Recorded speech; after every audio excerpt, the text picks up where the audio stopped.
মেয়েটা আমানতদার হওয়া লাগবে।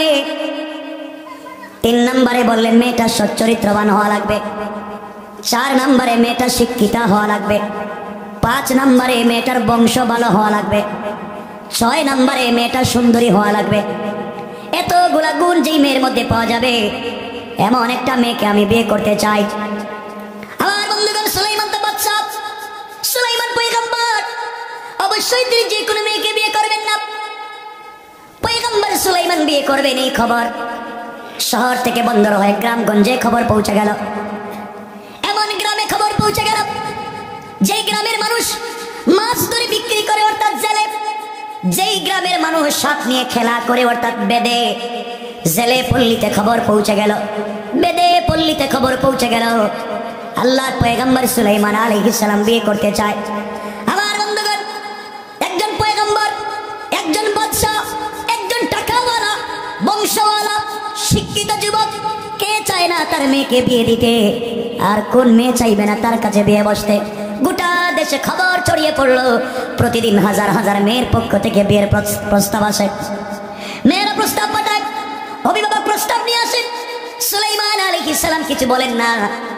এই খবর আস্তে আস্তে এমন গ্রামে পৌঁছে যাওয়ার পরে, কষ্ট হচ্ছে আপনাদের, একজন জেলে সারাদিন মাছ ধরে বিকেল বেলা বাজারে যায়, মাছ বিক্রি করবার জন্য যায়। রাস্তায় যাওয়ার পরে শুনে কে যেন বলতেছে আমাদের দেশের বাদশা, আমাদের দেশের পয়গম্বর সুলাইমান বিয়ে করতে চায়, মেয়ে দেখতেছে এই 6টা গুণের অধিকারী হলে তিনি বিয়ে করবেন। জেলে এই কথাগুলো শুনে আশ্চর্য হয়ে গেল। জেলে চিন্তা করে, আমার ঘরে আমার একটা মেয়ে আছে, মেয়েটা জন্মের পরে কোনো পুরুষ মানুষ দেখে নাই, মেয়েটা আমানতদার, মেয়েটা আল্লাহওয়ালা, মেয়েটা সচ্চরিত্রবান, মেয়েটার মতো ভদ্র মানুষ আর নাই, মেয়েটা বিশ্ব সুন্দরী। কিন্তু জেলে চিন্তা করে সবগুলা ঠিক আছে, কিন্তু আমি তো জেলে, আমার বংশ তো জেলের বংশ, সুলাইমান তো বাদশা, তিনি কি আমার মেয়েকে বিয়ে করবেন? জেলের মনে বড় আশা, আমি যদি আমার এই বিশ্ব সুন্দরী আলেমা পরহেজগার ভদ্র মহিলা আমানতদার মেয়েকে সুলাইমানের কাছে বিয়ে দিতে পারি, সুলাইমান আমার মেয়ের জামাই হয়ে যাবে, আমি তার শ্বশুর হয়ে যাব। কিয়ামতের দিন আমার গোটা পরিবার তার হাত ধরে ধরে আল্লাহর তৈরি জান্নাতে চলে যাবে। কোন সুবহানাল্লাহ। আমার বন্ধুগণ, কি আওয়াজ কমে কে? আমার মুসলমান ভাইরা, সুলাইমান আলাইহিস সালাতু ওয়াস সালাম এই কথা প্রচার হয়ে যাওয়ার পরে জেলে মাছ বিক্রি করে বাড়িতে গিয়েছে। স্ত্রীকে ডাক দিয়া বলছে, স্ত্রী রে, কোন খবর শুনেছো কি? স্ত্রী বলেছে, কিসের খবর আপনি আমাকে বলেন। স্বামী বলছেন, স্ত্রী রে, আমাদের দেশের বাদশা পয়গম্বর সুলাইমান আলাইহিস সালাম বিয়ে করতে চায়, মেয়ে দেখতেছে, যতগুলা গুণের কথা বলেছে সবগুলা গুণ কিন্তু আমার মেয়ের মধ্যে আছে। আমি যদি আমার মেয়েকে সুলাইমানের কাছে বিয়ে দিতে পারতাম, আমার জিন্দেগি কামিয়াব হয়ে যেত। কোন সুবহানাল্লাহ। জেলের স্ত্রী ডাক দিয়ে বলতে, স্বামীর খবরদার, যে কথা জবানে একবার উচ্চারণ করেছেন আর করবেন না। সুলাইমান যদি শুনতে পারেন আপনাকে আস্ত রাখবে না। আপনার ঘর নাই, বাড়ি নাই, 3 বেলার খাবার নাই। সুলাইমান পয়গম্বরের ঘরের পয়গম্বর, বাদশার ঘরের বাদশা। আর আপনার মেয়েকে কেমনে বিয়ে করবে? আপনি জেলে, আর সুলাইমানের বিশাল বিশাল রাজপ্রাসাদ আছে, কেমনে আপনাকে সুলাইমান আপনার মেয়েকে বিয়ে করবে? যেই কথা জবানে বলেছেন আর বলবেন না। জেলে মনের ব্যথা মনে নিয়ে চলে গেল বের হয়ে। আমার বন্ধুগণ, আশরাফ আলী থানভী লিখেন, আসর আর মাগরিবের মধ্যখান সময় ওই জেলের স্ত্রী তার সুন্দরী যুবতী ষোড়শী মেয়েটার মাথায় তৈল দেয়া, চিরুনি দিয়া আছড়ায়া আছড়ায়া চুল গোলাকে বেনি করে দিচ্ছে। এমন সময় মা তার মেয়েকে বলতেছে, আম্মা জান, তুমি কি কোনো খবর পেয়েছো কি মা? মেয়ে ডাক দিয়া বলছে, মা আপনি কি বলেন, কিসের খবর? জেলের স্ত্রী ডাক দিয়া বলছে, মেয়ে, আমরা শুনেছি তোমার বাবার মুখে আমাদের দেশের বাদশা, আমাদের দেশের পয়গম্বর সুলাইমান আলাইহিস সালাম বিয়ে করতে চায়, মেয়ে দেখতেছে রে মা। যতগুলা গুণের কথা তিনি বলেছেন, যত শর্তের কথা বলেছেন, সবগুলা তোমার মধ্যে আছে।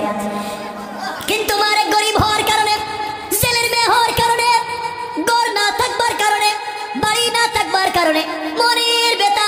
থেকে গেল, মনের স্বপ্ন মনেই থেকে গেল, জীবনে পূরণ হবে না।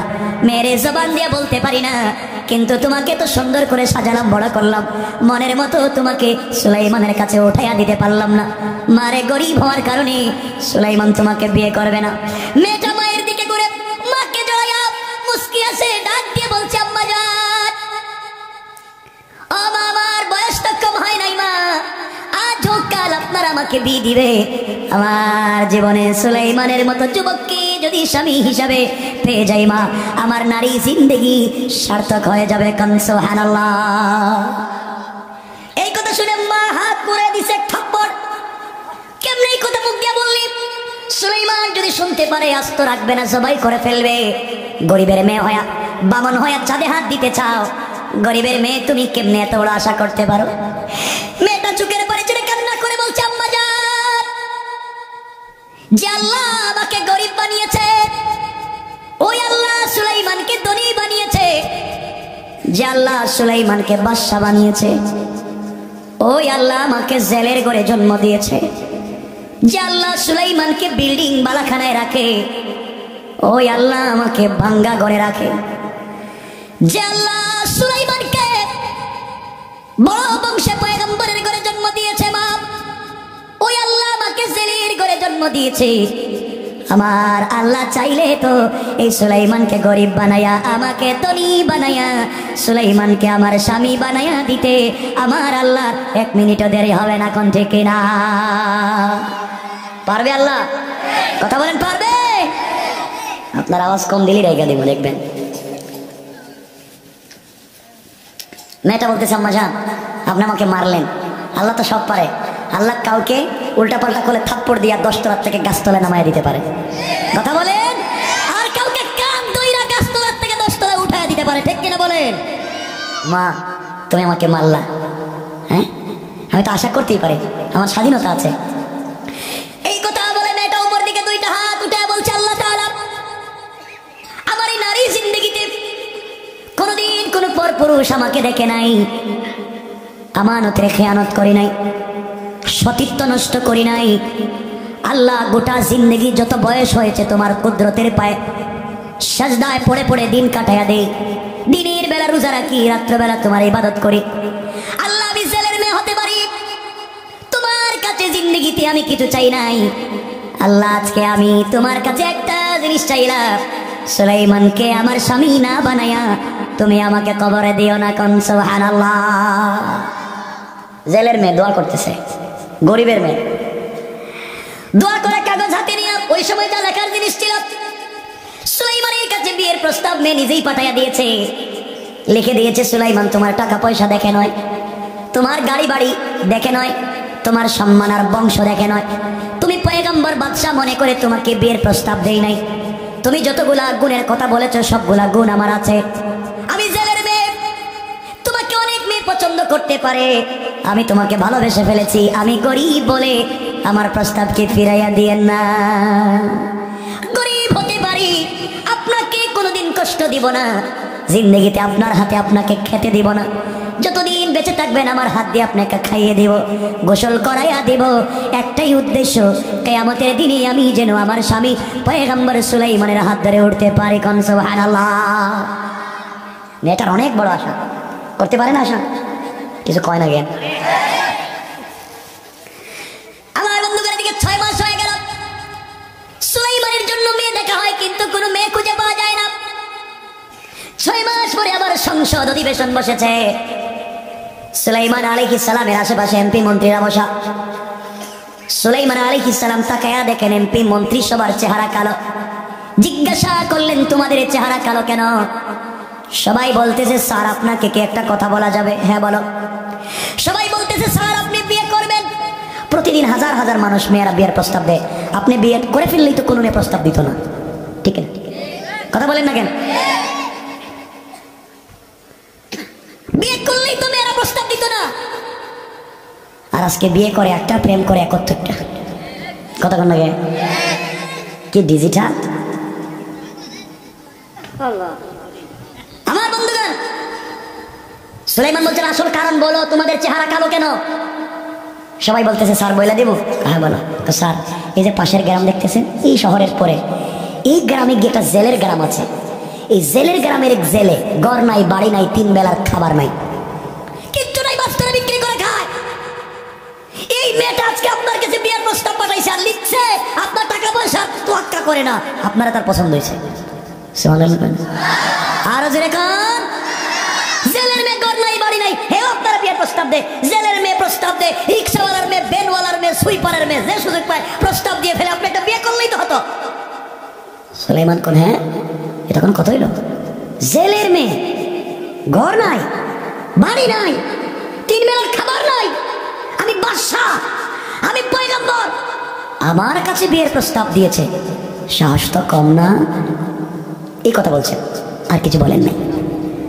সুলাইমান এই কথা বলতে পারেন না? কেন পারেন? 100 বার বলতে পারেন। কারণ ইসলাম বলেছে বিয়ে করবেন কুফু, মিলাইয়া মিলাইয়া। আপনি যেমন বিয়ে করবেন তেমন।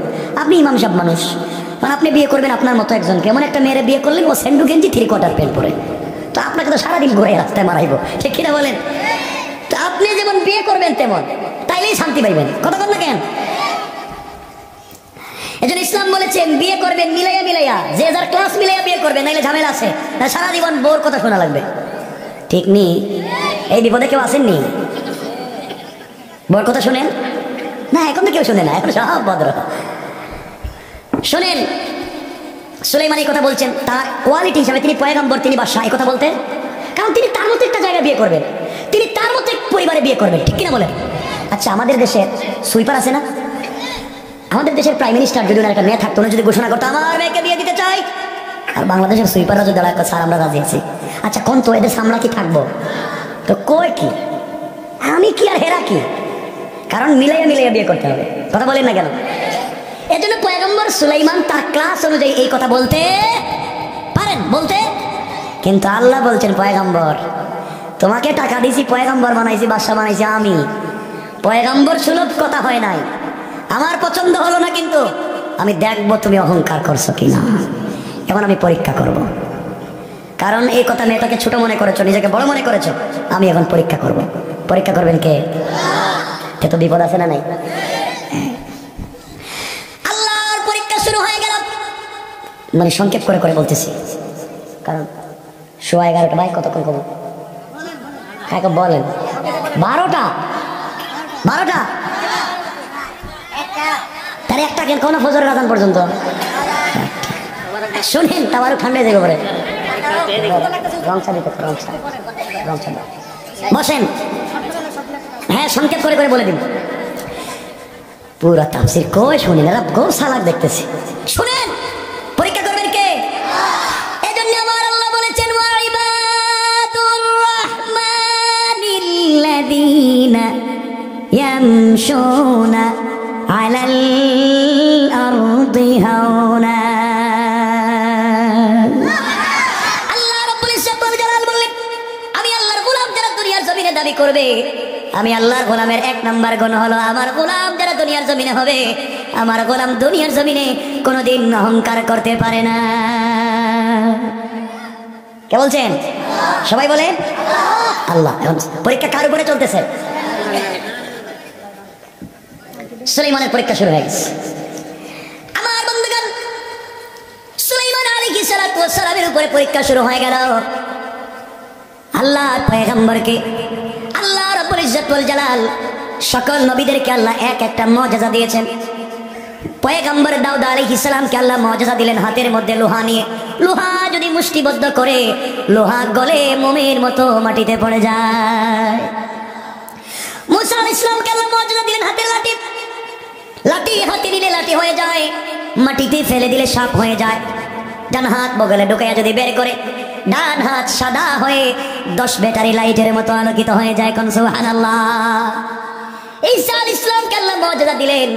1000 বছরের পুরাতন কবরের সামনে দাঁড়িয়ে কুম বিসমিল্লাহ বলতে দেরি হয়, 1000 বছরের মৃত মানুষ দাঁড়ায়া সালাম দিতে দেরি হয় না। কোন সুবহানাল্লাহ। সকল নবীদেরকে আমার আল্লাহ এক একটা 2টা মুজিজা দিয়েছে, কিন্তু আমার আল্লাহকে, আমার বিশ্ব নবীকে আমার আল্লাহ এক দুইটা মর্যাদা দেন নাই, আমার নবীকে আমার আল্লাহ মর্যাদা দিয়েছে কম পক্ষে 12,500। আল্লাহু আকবার। আমার নবীর মর্যাদা হলো তিনি যে রাস্তা দিয়ে হেঁটে যায়, দীর্ঘদিন পর্যন্ত রাস্তায় মেশকে আম্বরের গ্রাম থেকে যায়, আঙ্গুল দিয়ে চন্দ্রের দিকে যদি ইশারা করে জবান না নাড়ায়, আঙ্গুল ইশারা করতে দেরি হয়, আসমানের চন্দ্র 2 টুকরা হয়, 2 পাহাড়ে চলে যেতে 1 মিনিটও দেরি হয় না। আমার নবীকে আমার আল্লাহ এমন মর্যাদা দিয়েছে, রাস্তা দিয়ে হেঁটে গেলে আকাশের মেঘমালা আমার নবীকে ছায়া দিয়ে যায়। কোন সুবহানাল্লাহ। অনেক মর্যাদা। আমার বন্ধুগণ, এইভাবে সুলাইমান আলাইহিস সালামকে আল্লাহ একটা মর্যাদা দিলেন। সুলাইমানের মর্যাদা হলো সুলাইমানের হাতের আংটি। আল্লাহ দিয়ে বললেন পয়গম্বর সুলাইমান, এই আংটি যতক্ষণ পর্যন্ত তোমার হাতে থাকবে, গোটা সৃষ্টি তোমার কথা শুনবে, জিন্নাত তোমার কথা শুনবে, পশু পাখি তোমার কথা শুনবে, সবাই তোমার কথা শুনতে বাধ্য, পৃথিবীর কেউ অবাধ্য হবে না। কিন্তু সুলাইমান সাবধান করে দিলাম, এটা এত জরুরি জিনিস, এত দামি জিনিস, এই আংটি নিয়ে কোনোদিন ওয়াশরুমে যাওয়া যাবে না। কোথায় যাওয়া যাবে না? বাথরুমে যাওয়া যাবে না। ওযু ইস্তেঞ্জার জন্য আংটি নিয়ে যাওয়া যাবে, এটা মর্যাদা। আর যদি যেতেই হয়, হাতের আংটি খুলে রেখে যাইবা, ওযু ইস্তেঞ্জা করে পবিত্র হয়ে এসে আংটি পরবা, কারণ এটা হচ্ছে মর্যাদা। এটা কি মর্যাদা? সুলাইমান আলাইহিস সালাম এভাবে চালাতে লাগলেন। লম্বা কথা, আল্লাহর পরীক্ষা মুত্তাসিল হয়ে গেল সুলাইমানের উপরে। একদিন সুলাইমান আলাইহিস সালাম ওযু ইস্তেঞ্জার জন্য বাথরুমে যাবেন। ওনার একজন বিশ্বস্ত দেহরক্ষী ছিল, মানুষ ছিল না, ছিল জিন্নাত। মানুষের মধ্য থেকে ছিল না, জিন্নাত। কুবরা border guard, CID, DIB, NSID, GFI সবাইকে বলে দেওয়া হয়েছে 144 রেড অ্যালার্ট। আমাদের দেশের ভিতরে নকল সুলাইমান ঢুকে গেছে, যেখানে পাইবা ওখানে সাইজ করবা। কিছুক্ষণ পর আল্লাহর পয়গম্বর সুলাইমান আলাইহিস সালাম ওয়াশরুম থেকে বের হয়ে কর্মচারীর কাছে গিয়ে বললেন, কর্মচারী আমার আংটিটা দে। কয় আপনি কে? সুলাইমানকে আমারই চিনিস না? আমি তো সুলাইমান, আমি দেশের বাদশা। বাথরুমে যাওয়ার সময় তোর কাছে আংটি দিয়ে গেলাম। বুঝছি, তাহলে আপনি 2 নম্বর। বাদশা কইছি একটা 2 নম্বর ধরেছি, তাহলে আপনি 2 নম্বর। 2 নম্বর 1 নম্বর কি? সামনে যান, সামনে গেলে বুঝতে পারবেন। আসল সুলাইমান যখন হাইটা হাইটা যাচ্ছে, নকল সুলাইমান কই বলে নাকি? যখন দেখছে আসল সুলাইমান আসতেছে, নকলটা কই আসতেছে, নকল সুলাইমান, এটা ধরো। সবাই মিলে সুলাইমানটা ধরছে, ধরে আচ্ছা মতো মায়ের আসতেছেন না। পরীক্ষা কার? মায়ের। আল্লাহকে দেখো, মায়ের দিতে দিতে দিতে দিতে সুলাইমান আলাইহিস সালাম মরে গেছেন মনে করে, রক্তাক্ত করে এরা নদীর পাড়ে ফেলে দিয়ে চলে গেছে।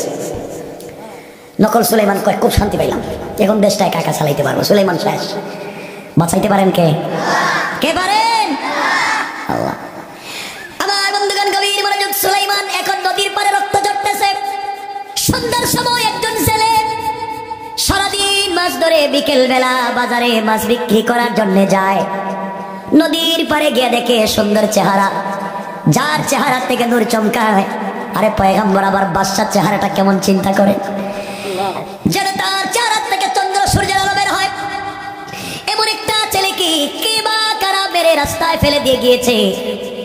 জেলের মনে বড় দরদ লাগলো, আরে কারাই ছেলেটাকে মারলো। সে নিজের কাপড় গামছা যাই ছিল তা খুলে নদী থেকে পানি এনে আল্লাহর পয়গম্বরের গোটা বডিটা মুছে দিয়া মাথার মধ্যে যখন পানি দিতে লাগলো, কিছুক্ষণ পরে আল্লাহর পয়গম্বরের জ্ঞান ফিরে গেল। কোন সুবহানাল্লাহ। জ্ঞান ফেরার পরে ছেলে জিজ্ঞাসা করে, বাবা তোমার বাড়ি কই, নাম কি? কার ছেলে? এত সুন্দর সুন্দর ছেলে কে মারলো? সুলাইমান চিন্তা করেন, এখন যদি বলি আমার নাম সুলাইমান, আমার আব্বার নাম দাউদ, তাহলে জেলেও মারবো। কথা কন লাগে? ও সুলাইমান, তুমি বাদশা দেশ চালায়, তুমি নদীর পারে কি করো? তো মাইর দিবে না? আচ্ছা, এখানে যদি কোনো মহিলা ইসা করে আমার চিনেন, বলে আপনি কে? আমি প্রধানমন্ত্রী। আচ্ছা, যাইতে পারবো এদিকে হাইটা? না মায়ের শুরু মায়ের। জেলে যদি চিন্তা করে, যদি আমার সুলাইমান চিন্তা করেন, যদি আমি বলি সুলাইমান, তাহলে মায়ের এখনো খাওয়া লাগবে। আর না বলি, এটা হবে মিথ্যা। কিন্তু পয়গম্বর তো মিথ্যা বলতে পারেন? কথা বলেন না কেন? পারেন। তিনি হিকমত করলেন, তিনি বলেন, বাবা আমার মাথায় খুব আঘাত প্রাপ্ত হয়েছে, সব কথা বলতে পারতেছি না, জানি না, না বলতে পারতেছি না। মনে মনে কয় সব জানি, বলতে পারতেছি না যদি আবার মায়ের খাই। ঠিক বললাম না? জেলে বলতেছে বাবা যাও দেশে। সুলাইমান চিন্তা করলেন এখন যদি বাড়িতে যাই মায়ের তো আবার শুরু হইল। তিনি বলেন বাবা আমি অসুস্থ মুসাফির, আপনি আপনার বাড়িতে আমাকে নিয়ে যান, 2-3 দিন সুস্থ হয়ে গেলে আমার বাড়িতে চলে যাব। ছিলেন কি? কথা কয় না কেন? ছিলেন কি? এখন কই? এখন কই? নদীর পারে। কে করছেন? কেন? এজন্য বেশি বেশি করে অহংকার করবেন তো না? করে খুব বুঝে। আমি চাই আমি যে কথাগুলো বলি আমি যেন বুঝাইয়া বলতে পারি, যেন আপনারা বুঝেন আমার কথাগুলা যে আমি কি বোঝাতে চাচ্ছি। আমার বন্ধুগণ গভীর মনোযোগ, পয়গম্বর সুলাইমান চলে গেলেন জেলের ঘরে। যেইবার যেই সময় আল্লাহর পয়গম্বর বাড়িতে ঢুকে গেলেন, ঢুকতে দেরি হয়েছে। জেলের জালে জেলের ঘরে আল্লাহ বরকত দিতে 1 মিনিটও দেরি করে নাই। আল্লাহু আকবার। পরের দিন জেলে নদীতে মাছ ধরতে গেল, তার জালে ডাবল ডাবল মাছ ধরা পড়ে যায়। জেলে চিন্তা করে ব্যাপারটা কি রে, এখন দেখি আমার ঘরে বেশি বেশি মাছ ধরা পড়ে, ব্যাপারটা কি? 3 দিন হয়ে গেল, আল্লাহর পয়গম্বর সুস্থ হয়ে গেলেন, বাড়িতে চলে যাবেন। কই যাবেন নিজে চিন্তা করেন, যাব কই? এবার জেলে সামনে দাঁড়িয়ে বলে বাবা 3 দিন হয়ে গিয়েছে, তুমি সুস্থ হয়ে গিয়েছো, বাড়িতে চলে যাইবা আমি জানি, কিন্তু বাবা কয়েকদিন থেকে আমার জালে ডাবল ডাবল মাছ ধরা পড়ে যায়, আমার একজন কর্মচারীর দরকার, কামলা মানুষের দরকার। তুমি যদি আমার ঘরে কর্মচারী হয়ে যাও তোমাকে ভালো বেতন দেব, তোমাকে প্রত্যেক মাসে 200 দিরহাম দিব। তুমি আমার ঘরে যদি কর্মচারী হয়ে যাও, আমার জালে তো ডাবল বেশি মাছ ধরা পড়ে, কর্মচারী লাগবে। আল্লাহর পয়গম্বর চুকের পানে ছেড়ে দিলে আর আল্লাহকে বলতে লাগলেন আল্লাহ তাআলা ছিলাম বাদশা, আজকে পাবলিক দিয়া পিঠা খাওয়ায়া জেলের ঘরে আইনা তুমি কর্মচারী বানাইয়া দিতেছ। আল্লাহ আমি কি করেছি আমি জানি না, অপরাধ করে থাকলে দুনিয়ায় শাস্তি দিয়ে পবিত্র করে দাও। কিয়ামতের দিনে 1টা মিনিটের জন্য আমি আমার আল্লাহকে যেন না হারাইয়া যায়। সুলাইমান চিন্তা করলেন বাড়িতে যাওয়ার তো সুযোগ নেই, আসেনি। গ্রামে যদি গিয়া বলেন আমি সুলাইমান, আমার বাবার দাও, তাহলে আবার মায়ের শুরু, ঠিক না? তো সুলাইমান তো রাষ্ট্র চালায়, তুমি কে? চিন্তা করলেন যাওয়ার যখন জায়গা নাই, আর জেলের ঘরে যখন থাকবার জায়গা পাইলাম, আর যাই হোক থাকতে তো পারবো, থাইকা গেলেন জেলের ঘরে কর্মচারী। কি হয়ে গেলেন? প্রতিদিন জেলের সঙ্গে মাছ ধরতে নদীতে যায়। কি ছিলেন? এখন কি? কি কে বানাইছেন? কেন? এজন্য করেন অহংকার? এরা কয় নাকি অহংকার করবেন? হ্যাঁ, এভাবে চলতে লাগলো। এখানে 3টা রেওয়ায়াত, 3 রেওয়ায়াত এখানে আছে। কেউ বলেছেন সুলাইমান আলাইহিস সালাম জেলের ঘরে ছিলেন 40 দিন। কয়দিন? কেউ বলেছেন 6 মাস, কেউ বলেছেন 1 বছর। কয়টা রেওয়ায়াত পাইলাম? 3টা রেওয়ায়াতের বর্ণনা করার মতো টাইম নেই, একটা রেওয়ায়াত বলবো। ধরেন সুলাইমান এই বাড়িতে কর্মচারী ছিলেন 1 বছর। কয় বছর?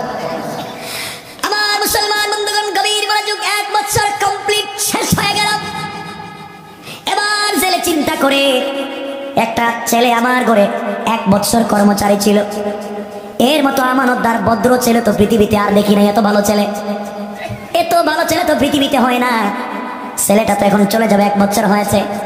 আমার ঘরে আমার একটা মেয়ে আছে, ওই মেয়েটাকে যদি ওই ছেলের কাছে বিয়ে দিতে পারি আমার জিন্দগি কামিয়াব। কোন সুবহানাল্লাহ। জেলে চায় তার মেয়েরও বিয়ে দিতে। চিন্তা করলো বিয়ে যখন দিব তখন বিয়ে তো চাইলেই দিতে পারবো না, না জেলে চাইলে দিতে পারবে? পারবে। সমস্যা কি? বুঝেন নাই? সমস্যা 2 জায়গায়। একটা হলো আল্লাহর হুকুম লাগবে, না লাগবে না? না আল্লাহর হুকুম ছাড়া আপনারা তাবিজ করে বিয়ে করবেন? না করেন, তাহলে তাবিজ কবজ করে কেনা? মেয়েও রাজি না, মেয়ের বাপ রাজি না, সব দিয়ে তাবিজ কর যেন বাপ শুদ্ধ আমার বাড়িতে আয়। কথা কন, এগুলো হারাম কাজ। তো জেলে চিন্তা করে 1 নম্বর হলো আল্লাহর হুকুম লাগবে, 2 নম্বর হলো জেলের ঘরে জেলের বউ আছে, ওয়াইফ আছে, ম্যাডাম আছে, স্ত্রী আছে। বউর অনুমতি ছাড়া কিছু করা যায়? কন খবর আছে মার খাইবেন। জেলে চিন্তা করলে বউর অনুমতি ছাড়া যদি বিয়ে দিয়ে দিলে মাই শুরু হয়ে যাবে, তাহলে আগে ঘর থেকে অনুমতি নিয়ে আসে, ঠিক না? জেলে স্ত্রীর কাছে গেছে, স্ত্রীর কাছে গিয়ে বলছে, স্ত্রী তোমার সঙ্গে আমার কিছু পার্সোনাল কথা আছে। বলেন। আচ্ছা বলো তো, ওই যে আমাদের ঘরে একটা ছেলে 1 বছর থেকে কর্মচারী, তুমি বলো তো একবার পাক্কা ইমানে এই ছেলেটার চরিত্র কেমন? স্ত্রী বলছে, স্বামী আপনি কি বললেন? এই ছেলের চরিত্রের কথা আমাকে বললেন? আমার মনে হয় আসমানের নিচে জমিনের উপরে এই ছেলের মতো ভদ্র আর চরিত্রবান কেউ নাই। জোরে বলেন না আল্লাহু আকবার। ভালো বলছে না খারাপ? সবাই বলেন। জেলে করে আমিও তো ভালো বলছি। জেলে বলে, আচ্ছা বলো তো, তুমিও বলেছ ভালো, আমিও মনে করি ভালো, আর মেয়ে বিয়ে দিতে হলে ভালো ছেলে দরকার। কথা বলেন। আচ্ছা স্ত্রী বলো তো, তুমিও বলেছ ভালো, আমিও বলেছি ভালো, তাইলে এই ছেলের কাছে আমাদের মেয়ে বিয়ে দিলে কেমন হয়? স্ত্রী কয়, আবার কোন তো? বললাম তো, ওই যে আমাদের কর্মচারী, এর কাছে আমাদের মেয়ে বিয়ে দিলে কেমন হয়? ওই ছেলের কাছে আমার মেয়ে, ও যদি ভালো মানুষ হইতো তাহলে পাবলিককে পিটাই আমার নদীর পাড়ে রাখতো। ও আকবার, ভালো না না করে দিছে। 1 মিনিট আগে কি বলছে, 1 মিনিট পরে এর কারণ কয়টা অহংকার, যা পায় সব অহংকার। একটু আগে মহিলা কি বলছে, একটু পরে খারাপ। এর অরিজিনাল কারণ হলো মহিলারা সকাল বিকাল কালার পাল্টায়। ঠিক কিনা দূরে কান? এই বুঝছেন এবার? দেখেন, আমি আপনাদের এলাকার কারো কোনো চিনি না, কিন্তু আমি কাউকে চিনি না, আমি তাফসীর করতেছি আর বাস্তবটা বোঝাতে চাইতেছি। সকাল বিকাল কালার পাল্টা। সব মায়েরা না, মায়েরা বোনেরা ভালো আছে। সকালে দেখবেন এক ছেলের সঙ্গে প্রেম করেছে, বিকালে দেখবেন মাওয়ার উঠে আর এক ছেলের মোটর সাইকেলের পিছনে বসা। ঠিক কিনা বলেন? পাল্টায় দিস। যার সাথে সারাদিন প্রেম করলো, সকালে দেখছে তার চাইতে একটু টাকাওয়ালা ছেলে পাইছে, তুমি অল আউট। ঠিক বললাম না? কালার পাল্টায়। সকালে এক কথা কয়, বিকালে এক কথা কয়। সব না, ভদ্র তো আছে, আছে না নাই? জেলে চিন্তা করে সকালে একটু আগে বললো ভালো, এখন বলে খারাপ, কিন্তু মেয়েটার এই ছেলের কাছে বিয়ে দেওয়াই লাগবে। বউকে তো মানাতেই হবে, মানাতে গেলে তো সাইজ করা লাগবে, ঠিক না? এজন্য আপনারা জানেন, যুবকেরা জানে কেমন আজকালকার মেয়েদেরকে সাইজ করতে হয়, ঠিক কিনা? এটা ঠিক তোমরা কেমনে বুঝলা? কয়টা কয় ঠিক? এটা কেমনে বুঝলা ঠিক? মানে এই লাইনে খুব পাক্কা না? হ্যাঁ হ্যাঁ, এই লাইনে পাক্কা। এগুলো বাদ দাও, এগুলো সব বাদ।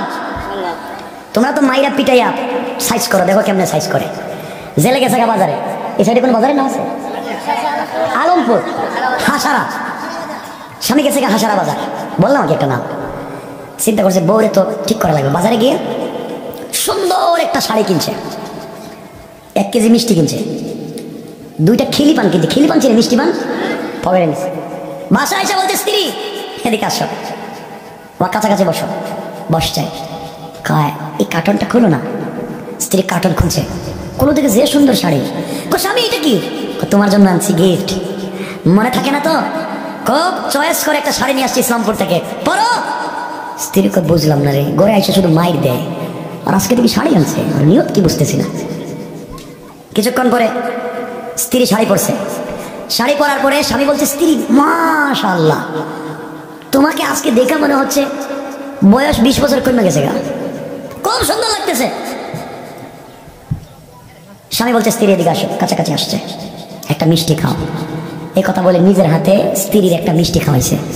স্ত্রী চিন্তা করে, আগে শাড়ি পরাইছে, এখন মিষ্টি খাওয়াইছে, এরপরে যদি কিছু বলে আর ওর কথা না শুনি, তাইলে তো বিছানার পাশে যেই মোটা কুল বালিশ দেখতেছি যদি জাতা দিয়া ধরে, তাহলে ও ভাই ও বাবা, কোনো টাইম নেই, মাইরা ফেলাই আজকে। স্ত্রী মনে মনে বড় খতমের দোয়া পড়তেছে, লা ইলাহা ইল্লাল্লাহ সুবহানাকা ইন্নী কুনতু মিনাজ জালিমিন। আল্লাহ, কোন বিপদ আসতেছে, আমার আজকে বাঁচাও। কিছুক্ষণ পরে দুইজন ঘুমাইতে গেছে। স্বামী আস্তে আস্তে করে পকেট থেকে মিষ্টি পান বাইর করছে। মিষ্টি পান বাইর করে স্ত্রীরে বলে, স্ত্রী মিষ্টি পানটা খাও। স্ত্রীর মুখে মিষ্টি পান দেওয়ার পরে স্বামী বলতেছে, স্ত্রী তোমাকে একটা কথা বলতে চাই, বলা যাবে? স্ত্রী বলে, বলেন না। আপনি আমার স্বামী, একটা কেন 1000 কথা বলতে পারবেন। কই যে গতকালকের কথাই তো, গতকালকের কত কথা মনে নাই। কই যে এই ছেলের কাছে মেয়েটারে বিয়ে দিতে চাই, তুমি রাজি না? রাজি হয়ে যাও। স্ত্রী চিন্তা করে, তাইলে রাজি করার জন্য এগুলো করতেছে, ঘুষ খাওয়াইতেছে, ঘুষ। স্ত্রী মনে করছে আগে শাড়ি পরাইছে, এরপরে মিষ্টি খাওয়াইছে, এখন মিষ্টি পান খাওয়াইছে, এখন যদি কই না তাহলে সকালে লাশ দেখবো বুড়িগঙ্গা গেছে গা। কথা কোন ঠিক না? স্ত্রীর দরকার নাই ভেজালে, মেয়েটা তার। স্বামী মেয়েটা আপনার, আপনি যদি মনে করেন বিয়ে দিলে ভালো হবে দিয়ে দেন, আমার আপত্তি নাই। রাজি হয়েছে? কথা বলেন। ডাইরেক্ট ডাইরেক্ট না ঘুরাইয়া? ঘুরাইয়া কেন? চিন্তা করে মাত্র ঘুষ খাইলাম, ঘুষের শাড়ি এখনো শরীরে পড়া, এখন যদি উল্টাপাল্টা করে দিলি তোমায়, এজন্য বউরে মাঝে মাঝে ঘুষ দিয়ে। আর এটা জায়েজ, স্ত্রীরে দিন মাঝে মাঝে, পারবেন তো ইনশাল্লাহ?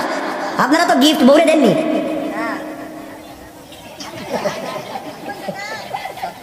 আমার বন্ধুগণ, কষ্ট হচ্ছে আপনাদের?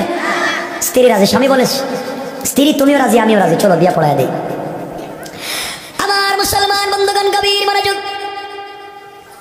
এক পর্যায়ে সকালবেলা জেলে আল্লাহর পয়গম্বরের কাছে এসে বলছে, সুলাইমান তোমাকে একটা কথা বলতে চাই, বাবা তুমি কি আমার কথা মানবা? সুলাইমান বললেন, বলেন কি বলতে চান? বাবা 1 বছর হয়ে গেছে, তুমি তো চলে যাইবা, 1 বছর থেকে তোমাকে জানি চিনি, তোমার কাছে আমার জানার বিষয় তুমি বলো তো, আমার ঘরে মানুষ সংখ্যা কয়জন? সুলাইমান আলাইহিস সালাম বললেন, বাবা আপনার ঘরে আপনি, আপনার স্ত্রী আর আমি ছাড়া চতুর্থ কোনো মানুষ নাই। জেলে চিন্তা করে 1 বছর আমার ঘরে থাকলো, একদিনও কি আমার মেয়েকে দেখলো না, আমার মেয়ের একটা কাপড়ও কি দেখলো না? জেলে বলতেছে, বাবা তুমি কি আমার মেয়েকে দেখো নাই? আল্লাহর পয়গম্বর ডাক দিয়া বললেন, বাবা রে 1 বছর আপনার ঘরে থাকলাম, আপনার মেয়েকে দেখবো দূরের কথা, আপনার মেয়ের ছায়া পর্যন্ত আমি দেখি নাই। সুবহানাল্লাহ, আওয়াজ করে পড়েন। জেলে বলছে, বাবা আমার ঘরে আমার এক সুন্দরী মেয়ে আছে, জন্মের পর থেকে আজ পর্যন্ত কোনো পরপুরুষ দেখে নাই, আমানতের খেয়ানত করে নাই, দিনের বেলা রোজা রাখে, রাত্র বেলা ইবাদত করে। এই মেয়েটা রাজি, আমার স্ত্রীও রাজি, আমিও রাজি, এই মেয়েটাকে তোমার কাছে বিয়ে দিতে চাই, তুমি কি রাজি? আল্লাহর পয়গম্বর চিন্তা করলেন, কি বলতে চায়? আমি বাদশা, আমি কি জেলের মেয়েকে বিয়ে করব?